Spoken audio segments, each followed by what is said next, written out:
찬송가 91장입니다. 찬송가 91장.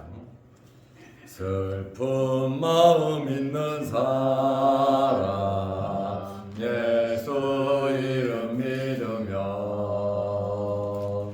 영원토록 변함없는 기쁜 마음 얻으리.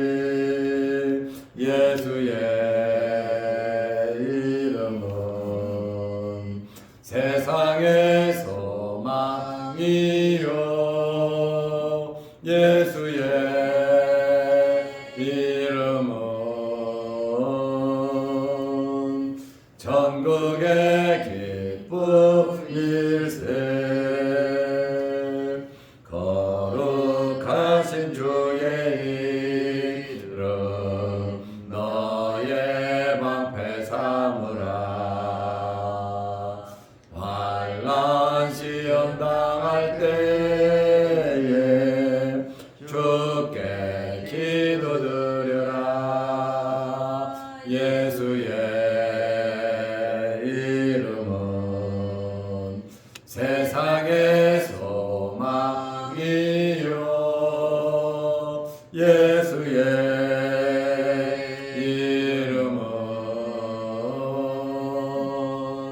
전국의 기쁨일세. 존귀하신 주의 이름 우리 기쁨되도다. 주의 품에 안길 때에 기뻐 찬송 부르리. 예수의 이름은 세상의 소망이요 예수의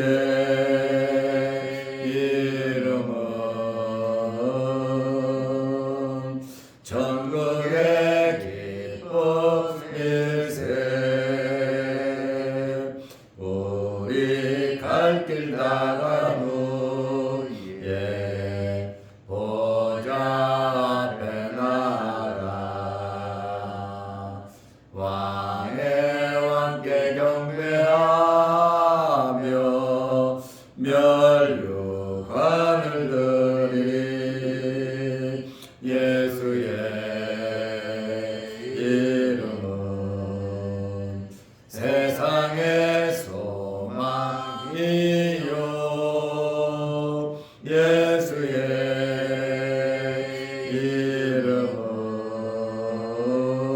이름은 전국의 기쁨일세. 아멘. 사도신경으로 우리의 신앙을 고백하겠습니다.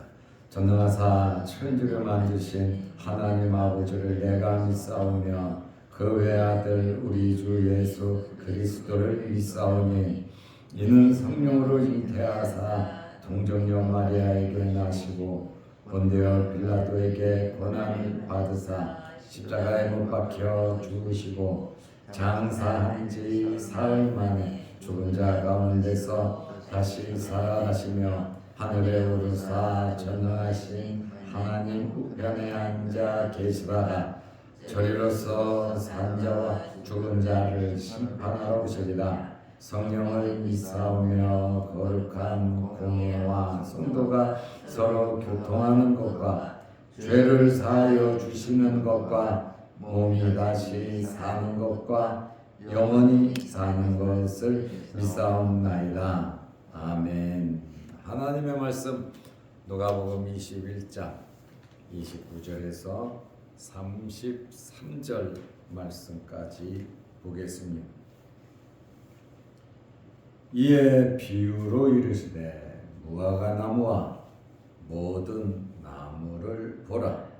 싹이 나면 너희가 보고 여름이 가까운 줄을 자연히 아나니 이와 같이 너희가 이런 일이 일어나는 것을 보거든 하나님의 나라가 가까이 가까이 온 줄을 알라. 내가 진실로 너희에게 말하노니 이 세대가 지나가기 전에 모든 일이 다 이루어지리라. 천지는 없어지겠으나 내 말은 없어지지 아니하리라. 아멘. 33절 말씀까지 보았습니다. 오늘 그 문인기 집사님 큰 수술이 있습니다. 몸이 많이 회복되셔서 오늘 오전에 한 3시간 정도 수술이 있을 예정입니다. 우리 문 집사님 수술을 위해서 기도해 주시기를 바랍니다. 오늘은 무화과 나무에서 배울 교훈에 대해서 말씀을 드리려고 합니다. 예수님께서 종말의 현상에 대해서 계속해서 말씀해 주셨습니다. 이제는 종말에 대한 예언에 이어서 비유를 통해서 이 종말에 대한 합당한 자세를 가지라고 깨달으라고 말씀을 하셨습니다. 누가복음 21장 29절 말씀에 보면 이에 비유로 이르시되 예수님께서 이해하기 쉽도록 종말의 현상에 대해서 비유로 말씀을 하신 겁니다. 무화과 나무와 모든 나무를 보라. 나무가 자라는 그 현상으로서 말세에 대해서 종말에 대해서 예수님께서 비유로 말씀하신 겁니다. 그런데 마태와 마가는 무화과 나무의 비유를 배우라 이렇게 마태복음 24장 32절 마가복음 13장 28절에 무화과 나무의 비유를 배우라 이렇게 시작을 했는데 누가는 무화과 나무와 모든 나무를 포함하여 말을 하고 있습니다. 그리고 누가는 비유라는 말을 빼버렸어요. 무화과 나무의 비유를 배우라 이렇게 말씀하셨는데 누가는 무화과 나무와 모든 나무를 보라 이렇게 표현을 했습니다. 왜 이렇게 누가가 표현을 했을까요? 누가는 이 무화과 나무가 상징하는 것은 이스라엘입니다. 이스라엘 국가가 무화과입니다. 이러한 이스라엘을 상징하는 이 무화과에 대한 고정관념, 이 종말의 사건은 유대인들에게만 국한된 것이 아니다. 마태도 유대인이고 마가도 유대인이고 요한도 유대인입니다. 그러나 누가는 이방인입니다. 그러다 보니까 이 종말의 현상은 이스라엘에게만 국한된 것이 아니라 모든 이방인들에게도 포함된 사실을 설명하기 위해서 누가는 모든 나무를 보라, 무화과 나무에만 국한시키지 않은 것도 성령의 감동으로 기록된 성경이니까요. 그런 의미가 있다고 말을 하고 있습니다. 그러므로 종말의 사건은 유대인뿐만 아니라 모든 이방인들에게도 해당되는 사건임을 특별히 누가는 이방인들을 상대해서 기록을 했잖아요. 마태는 유대인들 중심으로 마태복음을 기록했습니다. 누가는 이 무화과 나무 비유를 통해서 종말과 연결하여 아주 간결하게 설명을 하고 있습니다. 아주 상식적이고 지극히 간단한 진리, 너무 어려운 것이 아니라는 거예요. 예수님의 재림, 하나님의 나라가 임하는 이러한 사건은, 종말에 대한 사건은 아주 복잡하고 어려운 것이 아니라 간단하다, 그러한 의미로 누가가 설명을 하고 기록을 했습니다. 누가복음 21장 30절에 간단해요. 싹이 나면 너희가 보고, 무화과 나무든 모든 나무든지 간에 싹이 나면 너희가 보고 여름이 가까웠다, 이것을 아나니, 너도 나도 다 아는 자연현상을 말했습니다. 무화과 나무는 가을철이 되면 잎이 떨어집니다. 겨울철에 일찍 잎을 내고 봄에는 가지마다 수액이 올라와서 잎이 무성해지면 여름이다, 이제 여름이 가까웠다, 이렇게 알게 됩니다. 이러한 자연현상, 당연히 일어나는 그 일을 통해서 종말의 때도 예수님이 말씀하신 이러한 현상들이 나타나면 바로 하나님의 나라가 이루어지는 것이고, 인류의 종말이 끝나고 예수 그리스도가 재림한다는 마지막 시대의 현상, 징조를 잘 보고 알고 깨달으라고 지금 이 말씀을 한 겁니다. 누가복음 21장 31절 말씀에 보면 이와 같이 너희가 이런 일이 일어나는 것을 보거든 이와 같이 싹이 나면 너희가 보고 여름이 가까웠다, 이것을 아는 것처럼 이런 일이 일어나는 것을 보거든 하나님의 나라가 가까이 온 줄을 알라. 말씀을 통한 분별력이 있으라는 것이죠. 여러분에게 이러한 영적인 분별력이 있으시기를 바랍니다.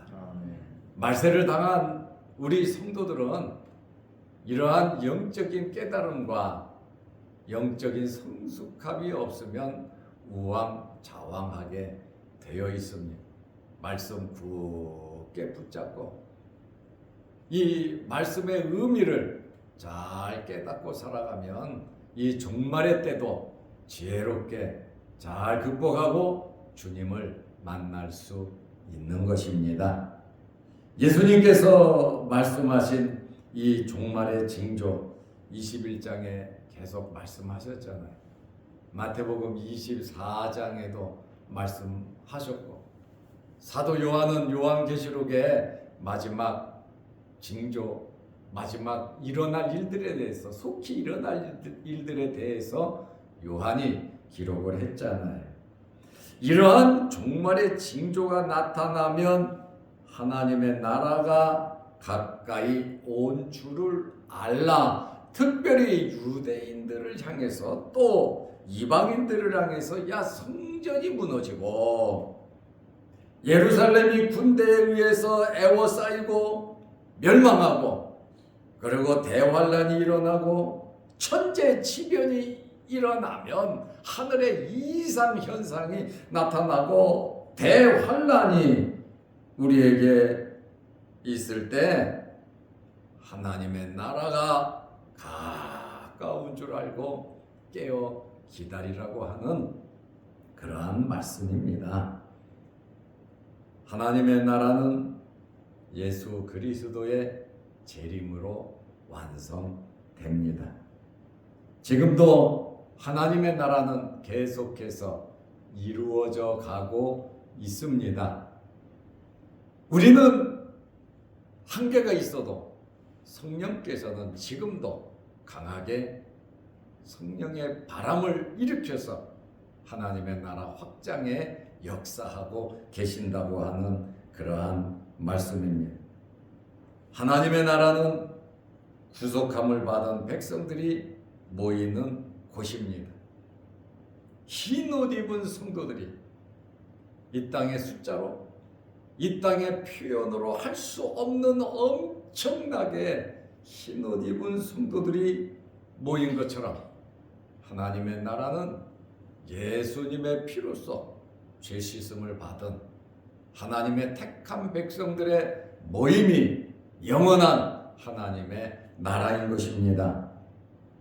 우리가 이러한 하나님 나라의 백성이 되었고 하나님 나라의 구성원이 됐다는 이 사실에 대해서 우리는 그저 아멘 할 것밖에 없는 겁니다. 그러므로 우리는 천국 백성으로서 예수님의 피로써 구원받은 하나님의 백성으로서 이 세상을 하나님의 자녀답게 살아가시기를 바랍니다. 아멘. 우리는 하나님의 자녀거든. 요한복음 1장 12절에 보면 하나님의 자녀가 되는 권세를 주셨다 그랬거든.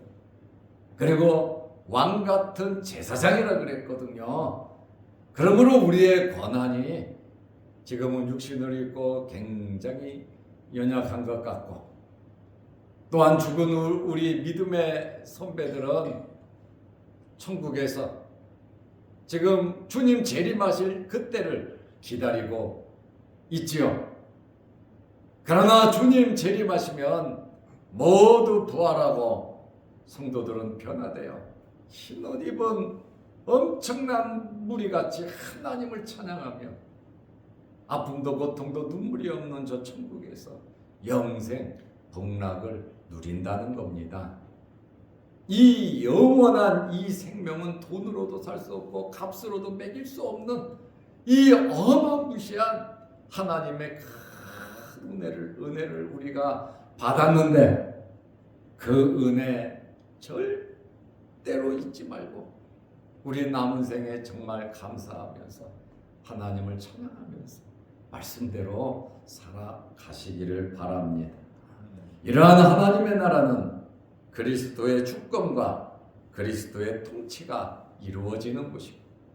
예수 그리스도는 초림의 주님은 초라하게 육신을 입고 마구간에서 태어나셨고 십자가에 달려 돌아가셨지만 재림의 주님은 만왕의 왕으로 구름 타고 전사장의 나팔 소리로 예수님께서는 다시 오십니다.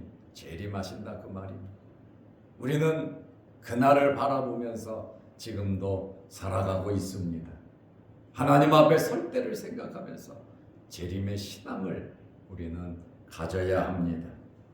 이러한 종말의 현상이 끝이다, 힘들다, 고통스럽다, 소멸되고 없어진다, 이 종말로 인해서 모든 것이 없어지는 것이 아니라 소망의 징조가 되는 것입니다. 오히려 예수님께서 말씀하신 이러한 종말의 현상은 어렵고 힘들고 우리가 환난을 통과해야 되지만 우리에게는 소망이 있는 시간들이다. 그 말씀입니다. 우리가 소망이 있고 희망이 있으면 어떤 고난과 아픔이 있어도 참고 견딜 수가 있는 것입니다.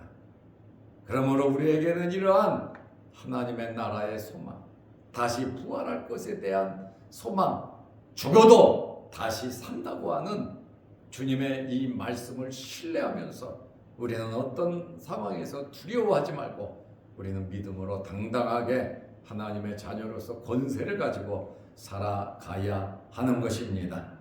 크고 작은 많은 일들이 2024년도에 우리를 기다리고 있지만 풍랑을 잔잔케 하시는 예수님께서 내니 두려워하지 말라 말씀하신 그 말씀 붙잡고 어떤 상황이 우리에게 밀어 닥친다 할지라도 굳센 믿음을 가지고 흔들리지 않는 그러한 성도들이 되시기를 바랍니다. 예수님께서는 임박한 종말을 예고하고 계십니다. 누가복음 21장 32절에 내가 진실로 너희에게 말하노니 이 세대가 지나가기 전에 모든 일이 이루어지리라. 가깝게는 AD 70년에 예루살렘이 멸망하고 성전이 파괴되죠. 어마어마한 환란이 이스라엘에 임합니다.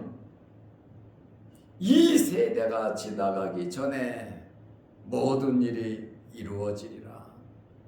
예루살렘의 성전이 파괴돼, 예루살렘의 적들이 다 애워싸서 어마어마한 사건이, 대환란의 사건이 예루살렘의 그 시대에 일어났습니다.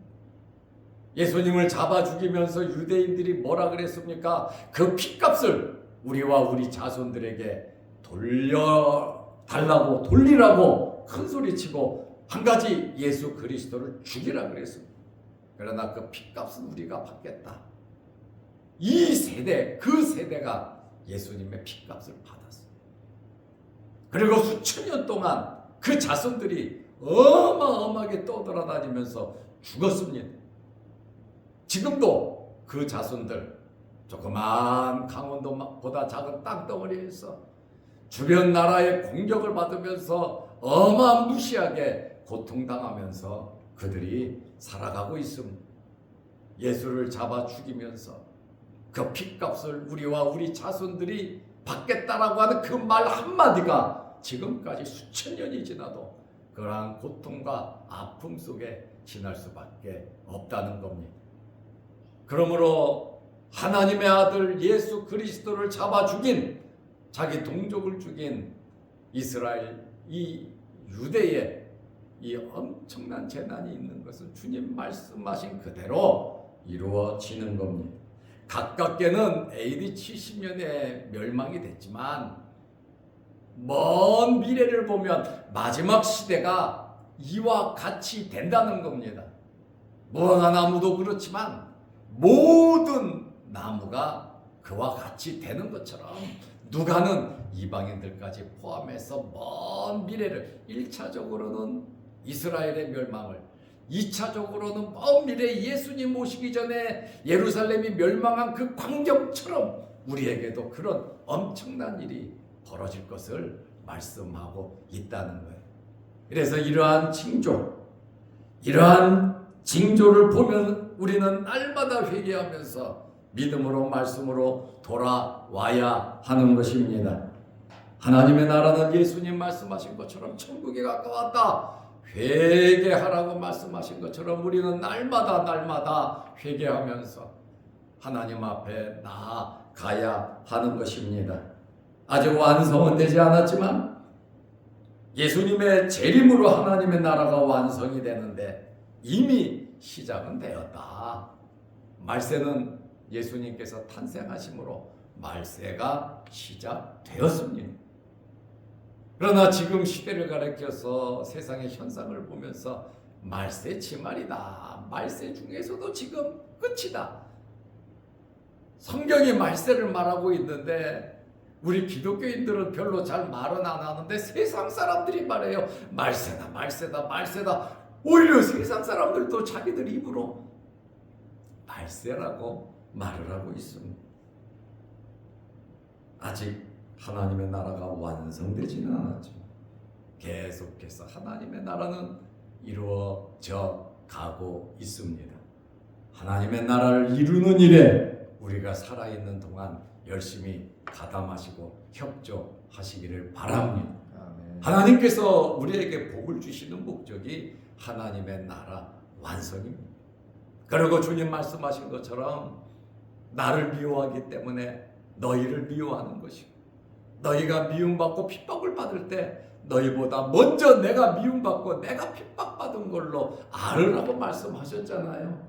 나보다 먼저 주님께서 어려움과 고통 당한다는 것을 아시고 임마누엘로 하나님께서 늘 함께 하신다는 것을 아시고 강하고 담대하게 우리는 하나님 말씀대로 하나님 중심으로 말씀 붙잡고 노력하면서 살아야 합니다.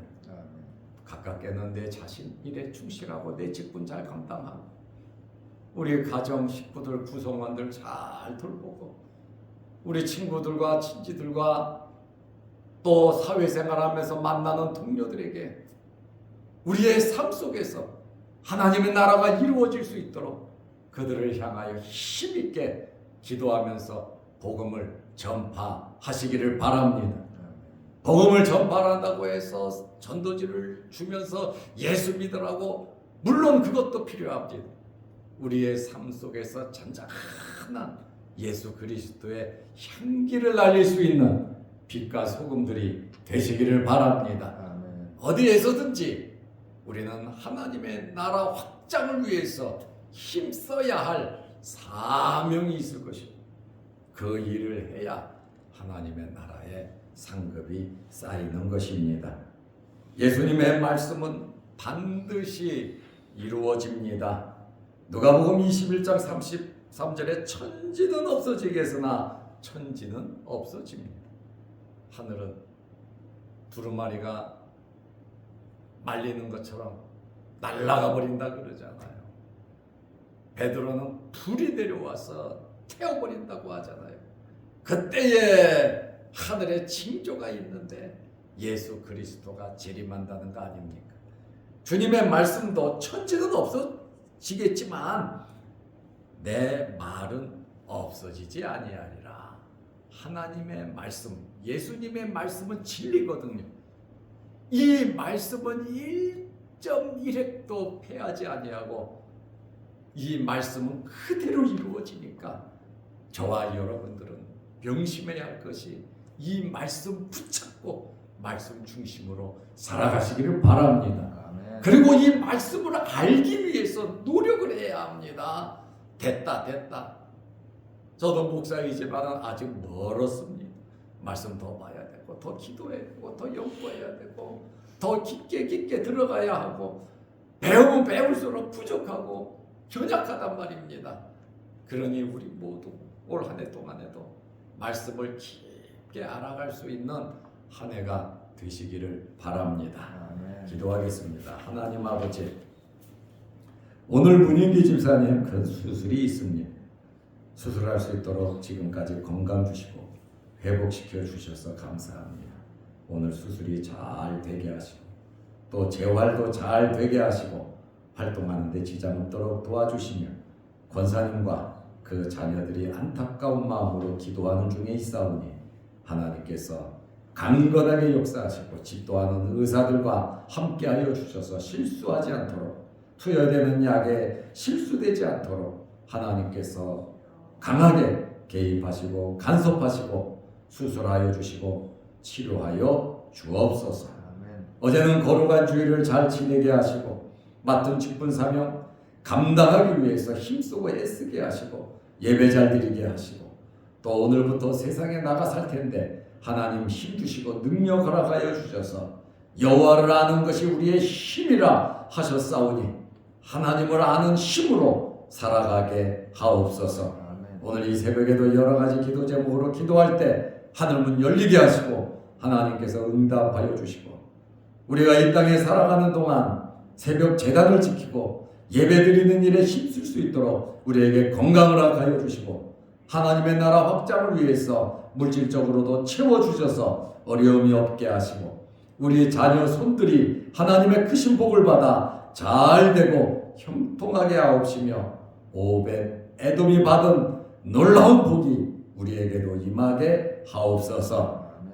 또한 영상을 보며 함께 예배를 드리며 기도하는 성도들의 간절한 소원도 이루어 주옵소서. 아멘. 예수님의 이름으로 기도드리옵나이다. 아멘. 하늘에 계신 우리 아버지여, 이름이 거룩히 여김을 받으시오며 나라 임하옵시며 뜻이 하늘에서 이룬 것 같이 땅에서도 이루어지이다. 오늘날 우리에게 일용할 양식을 주옵시고 우리가 우리에게 죄 지은 자를 사하여 준 것 같이 우리 죄를 사하여 주옵시고 우리를 시험에 들게 하지 마옵시고 다만 악에서 구하옵소서. 대개 나라와 권세와 영광이 아버지께 영원히 있사옵나이다. 아멘. 자유롭게 기도하시기 바랍니다.